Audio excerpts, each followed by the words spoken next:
Welcome to the Pro Ticker Deep Dive. Hey, it's fantastic to be here. For the last couple of years, really, I guess if we dial the clock back to late 2022, when ChatGPT first broke the internet, Right.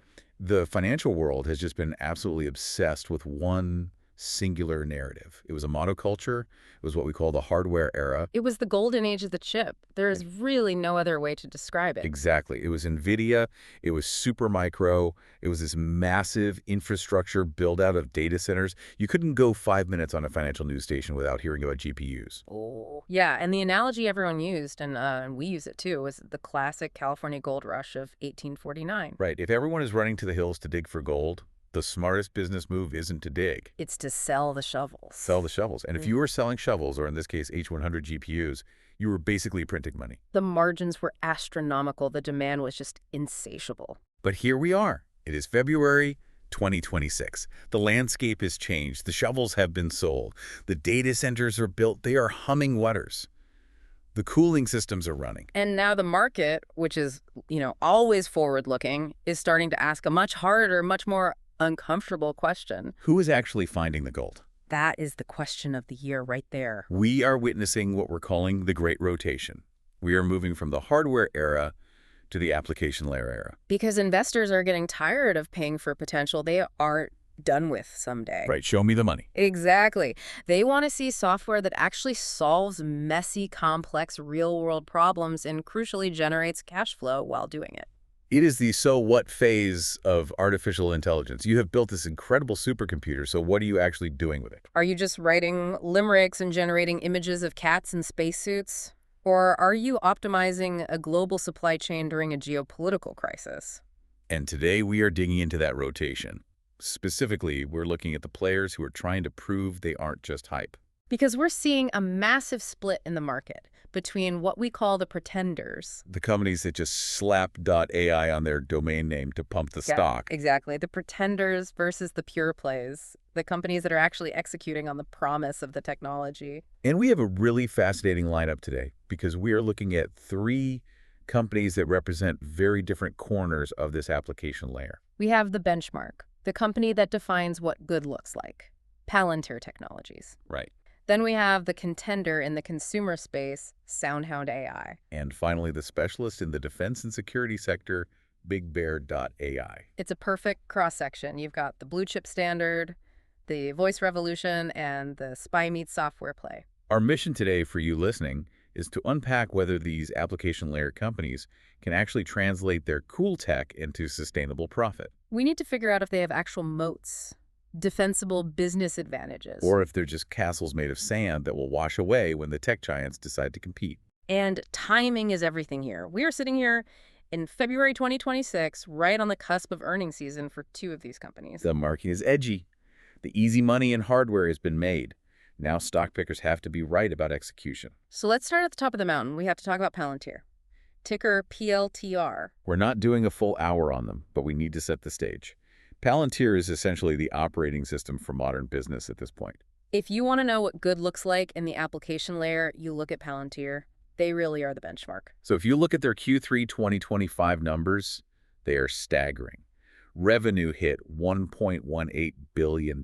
Which is a 63% increase year over year. But the real story, the number that should make every other software CEO sweat, is their U.S. commercial revenue.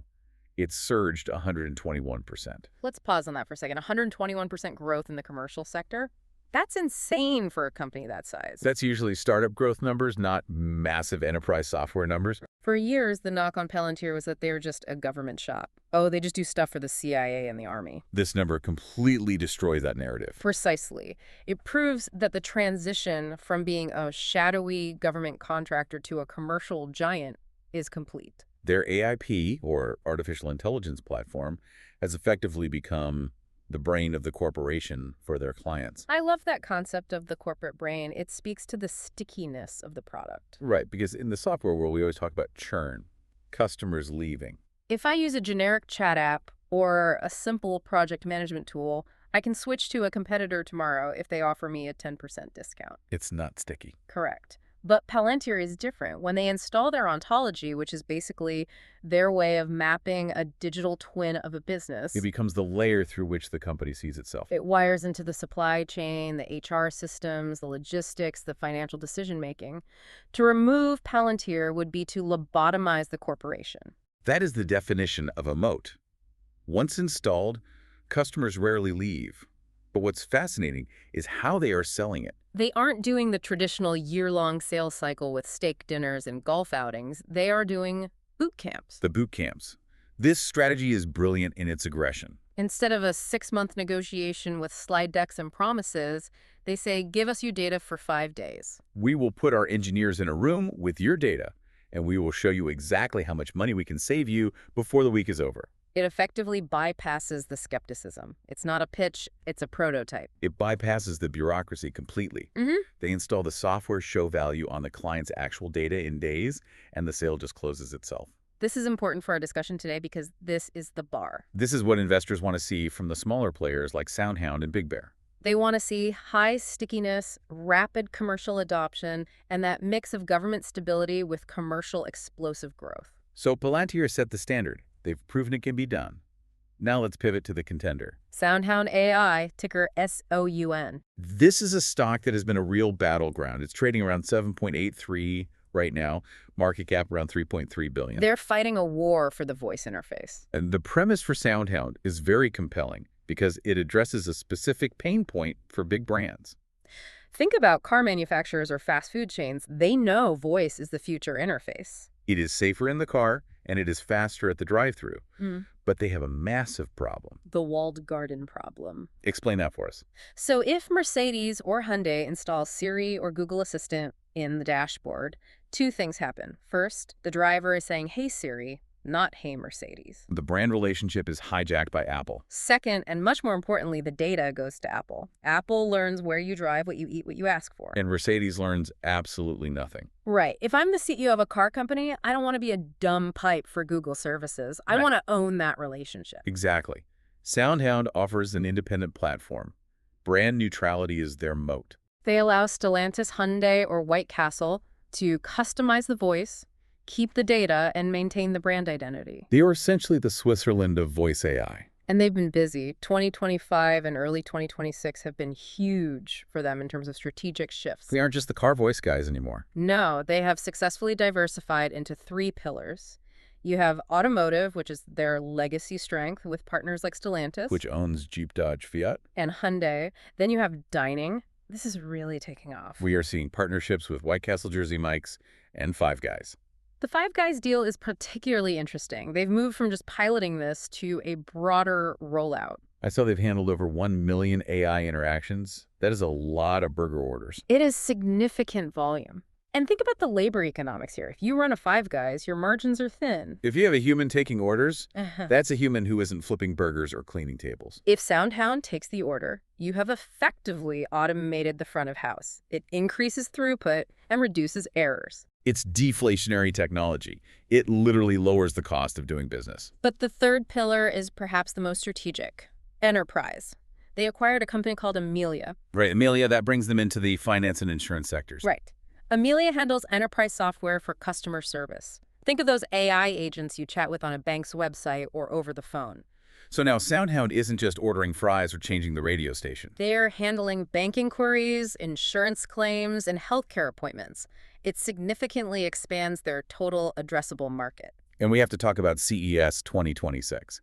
They just unveiled something called agentic voice commerce. That sounds like a buzzword salad. I know, but when you dig into it, it's pretty cool. It is the next evolution of AI. We're moving from chatbot to agent. Right, because a chatbot answers a question. You ask, what is the weather? It says it is raining. But an agent does something. SoundHound showed off AI agents in vehicles and TVs that can actually order food, make dinner reservations, pay for parking, and book tickets directly. So it's not just, hey car, where's the nearest steakhouse? It's, hey car, book a table for 4 at 7 p.m. and pay the deposit. Precisely. It closes the loop. It's transactional. Yeah. And that is where the revenue potential gets really interesting because now you are part of the payment flow. I want to pause here because I don't think people realize how technically difficult that is. It's incredibly hard. It's one thing for an AI to parse my voice and say the weather is 72 degrees. That's a simple database lookup. It is an entirely different beast for an AI to parse my voice interface with a third-party API like OpenTable or Ticketmaster, authenticate a payment securely, and confirm a transaction. All while I'm driving 70 miles per hour on the highway with the windows down. You are absolutely right. It is an integration nightmare. Think about the layers involved there. Walk us through those layers. Well, first you have the acoustic layer, filtering out the road noise and the kids screaming in the back seat. Then you have the natural language understanding layer. Figuring out that get me a table actually means a restaurant reservation. Then you have the API layer talking to OpenTable. Then the security layer processing the credit card. Exactly. If any one of those fails, the user gets frustrated and never uses it again. And that's where the partnerships matter so much. When SoundHound announces a partnership with a payment processor or a booking platform that is not just a press release. That is hard engineering work to build the pipes. And that's where the pure play advantage comes in. If Google tries to do that, they want to force you into Google. Pay Google Maps, Google everything. They want to own the whole stack. The walled garden strikes again. Exactly. Google has an incentive to keep you in their ecosystem. SoundHound has an incentive to connect you to whatever service the car manufacturer wants. If Stellantis wants to partner with a specific European parking app that Google doesn't own SoundHound, say, sure, we can integrate that. While Google might say, no, use Google Maps parking. That flexibility is the hidden weapon. It's not just about brand identity, like the voice sounding like a British butler or whatever. It's about business flexibility for the automakers. It's about data sovereignty and commercial optionality. The automakers are terrified of becoming dumb pipes for big tech. They make the metal, but Google makes the money on the services inside the metal. SoundHound is their shield against that future. Let's look at the financials, though, because cool tech doesn't always mean a good stock. They're projecting full year 2025 revenue to exceed $150 million. That's decent growth. It is rapid growth. And more importantly, management has laid out a roadmap to reach break-even operations in 2026. Break even. That is the magic phrase for investors right now. The market has very little patience for cash burn anymore. Interest rates aren't zero. Money costs money. But there are risks. I mean, the short interest on SoundHound is high. There's real skepticism. The skepticism is valid. We have to be objective here. They are still losing money right now. They have had ongoing net losses and cash burn. There's been some insider selling, which never looks great to retail investors. And despite their independent moat, they are still competing against big tech. Google and Apple aren't just going to give up on the car or the living room. They have infinite resources. It's a David versus Goliath story. David has a sling, which is brand neutrality, but Goliath has a tank. And we've got a massive catalyst coming up. Q4 earnings are scheduled for February 26th, 2026. That's just days away. What are you looking for in that report? Conversion. Investors don't just want to hear about new partnerships. We know they have partners. We want to see the backlog, the promised money, converting into recognized revenue. We need to see that the path to profitability isn't just a slide in the deck, but a reality in the bank account. Exactly. Okay, so that's the consumer side. Talking cars and burgers, let's swing the pendulum all the way to the other side. The spooky side. The spooky side. BigBear.ai. Ticker BBAI. Big Bear is a fascinating contrast. While SoundHound is consumer-facing and flashy, Big Bear is deep in the shadows. They specialize in decision intelligence for national security and defense. It's trading around 4.2 with a market cap of about 1.7 billion. And their value proposition is basically, the world is dangerous and ChatGPT isn't allowed in the Pentagon. That is the core of it. We live in a time of heightened geopolitical instability, but here is the problem. Commercial AI models, the OpenAI models, the Gemini models, generally cannot be used for classified government secrets. You have security clearance issues. You have data sovereignty issues. You cannot upload the location of a nuclear submarine to a public cloud server to analyze its route. Right. You don't want your troop movements being used to train the next version of GPT-5. Big Bear bridges that gap. They bring cutting-edge AI to the intelligence community, but wrapped in a secure, cleared environment. Their moat isn't just the code, it's the security clearance. And they have made some very aggressive moves in late 2025 to solidify that. They pivoted away from low-margin staffing work, basically renting out bodies to the government, to high-margin software. And they did it through acquisitions. Let's unpack those acquisitions. The big one was Ask Sage, a $250 million deal. Why does that matter so much? Ask Sage is critical because it brings generative AI to the government market, but with a specific badge of honor. FedRAMP High authorization. FedRAMP High. It sounds like a skateboarding trick, but I know in the government contracting world, that is the holy grail. It is the golden ticket. FedRAMP stands for Federal Risk and Authorization Management Program. High is the highest level of security authorization for unclassified data. It means your software is authorized to handle highly sensitive data. Law enforcement data, emergency services data, financial data. How hard is it to actually get that authorization? It is excruciating. It takes years. It costs millions of dollars in audits and compliance engineering. But acquiring AskSage, Big Bear didn't just buy technology, they bought a regulatory moat. They bought time. If a competitor wants to challenge them, they have to spend 2 years just getting the paperwork approved. Big Bear's already inside the firewall. They also bought Pangiam.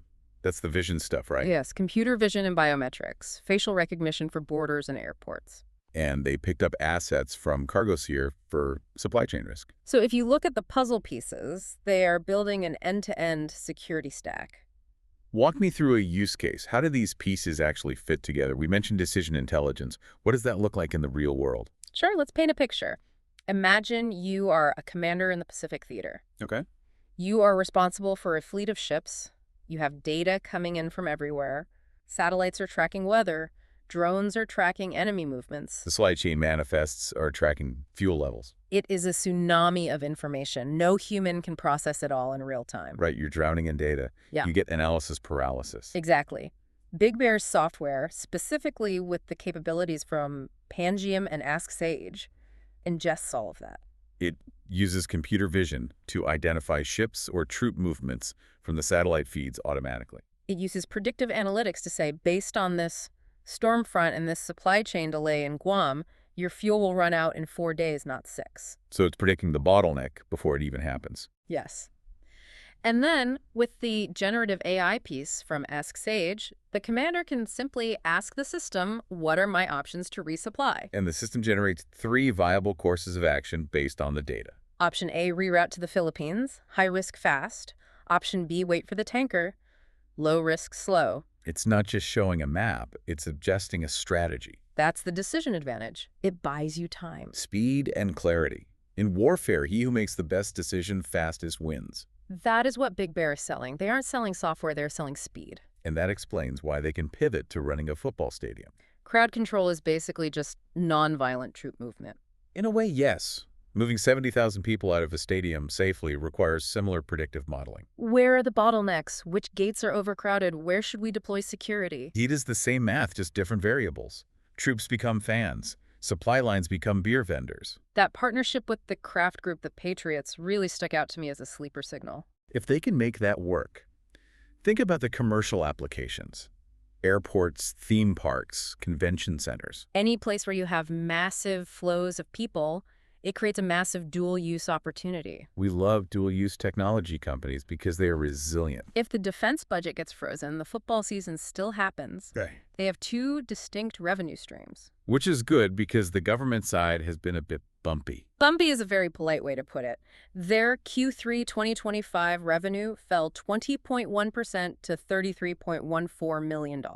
They missed estimates. The reason given was U.S. Army program consolidation causing delays. That's the classic government contracting double-edged sword. The contracts are huge and sticky. Once you win them, you keep them for decades. But the government moves at the speed of a glacier. If the Army decides to consolidate a program, or if Congress passes a continuing resolution instead of a budget, the money spigot turns off. Exactly. You can have a signed contract, but if the appropriation hasn't cleared, you don't get paid. That revenue drop has spooked some investors. It makes the company look unstable quarter to quarter. On top of that, there are legal clouds. The Pomerantz law firm is investigating potential securities fraud regarding statements about their 2026 convertible notes. We need to be careful with legal topics, but essentially this is an investigation into whether the company misled investors about its financing structure. Convertible notes are a way for companies to borrow money that can later turn into stock. It's a common financing tool for growth companies. These things happen frequently when stock prices are volatile, don't they? They do.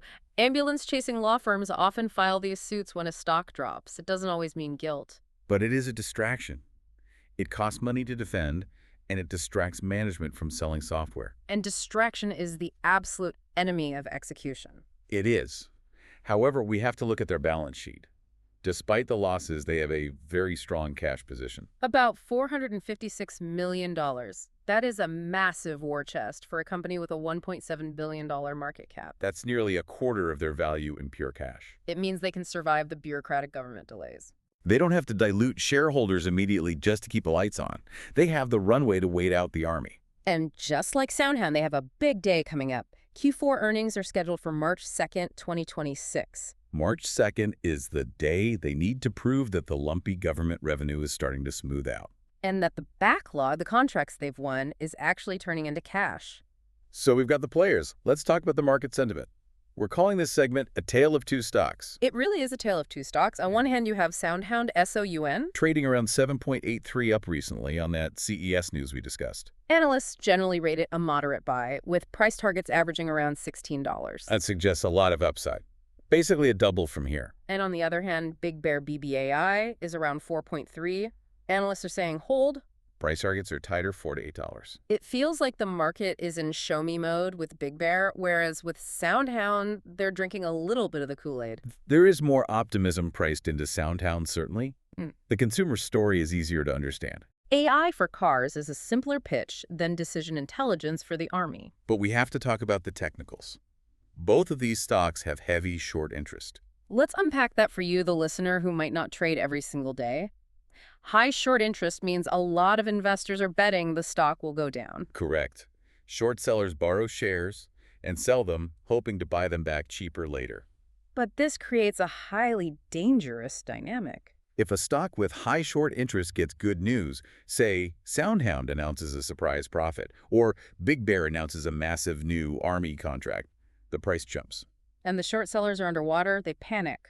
To exit their position, they have to buy the stock. Their buying pressure drives the price up even further, which forces more shorts to cover. It creates a feedback loop called a short squeeze. So both of these are sitting on a powder keg. If earnings are good, the explosion to the upside could be violent. Precisely. The volatility potential here is extreme.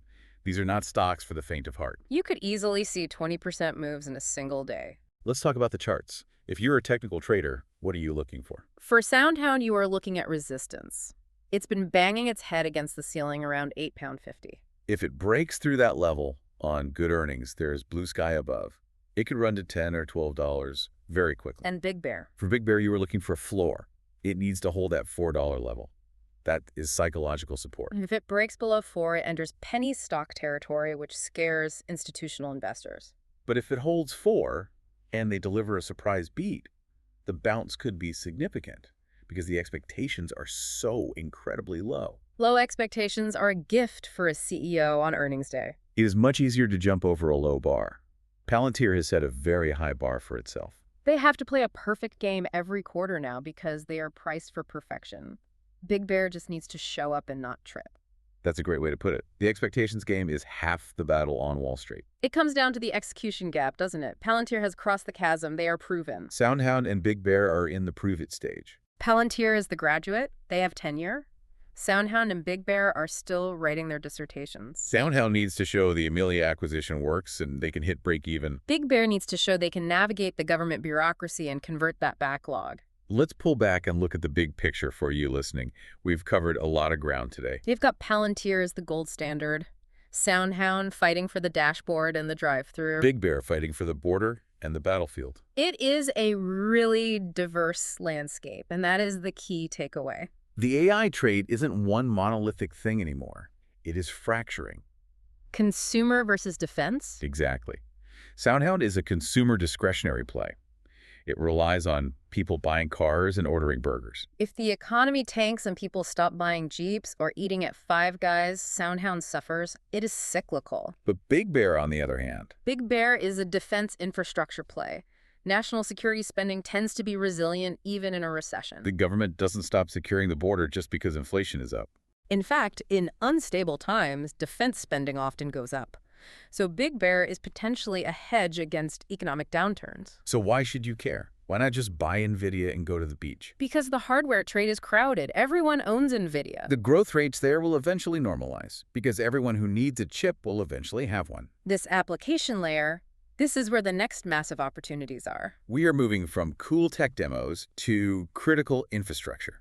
When AI is securing a nuclear supply chain or ordering your dinner, it's not a novelty anymore, it's utility. It's the difference between a toy and a tool. And investors pay a premium for tools. But the risks are very real.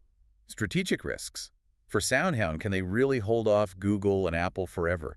That is their existential question. It is. If Apple decides to open up Siri, allow full branding customization, and promise not to steal the data, SoundHound's moat evaporates overnight. SoundHound has to run faster than the giants can pivot. And Big Bear, can they navigate the legal investigations and the inconsistent government payments? For Big Bear, the risk is bureaucratic and legal. They have the tech, but do they have the operational discipline to manage the cash flow roller coaster of government contracting? Can they avoid getting bogged down in lawsuits? It's a fascinating setup. We are truly watching the maturation of an industry in real time. We really are. So to wrap this up, the great rotation is real. Money is moving from hardware to software, but only to the software companies that have moats. SoundHound has brand neutrality. Big Bear has security clearance. And the next 2 weeks are highly critical. Mark your calendars. February 26th for SoundHound, March 2nd for Big Bear. These aren't just earnings calls, they are moments of truth for the entire thesis. You know, we didn't touch much on the pretenders, the companies we aren't naming today, but they are out there. The market is absolutely littered with them. Companies that added AI to their press releases but have no proprietary data and no proprietary distribution. They're just wrappers. Wrappers. A wrapper is a company that just takes OpenAI's GPT-4, puts a different user interface on it, and sells it.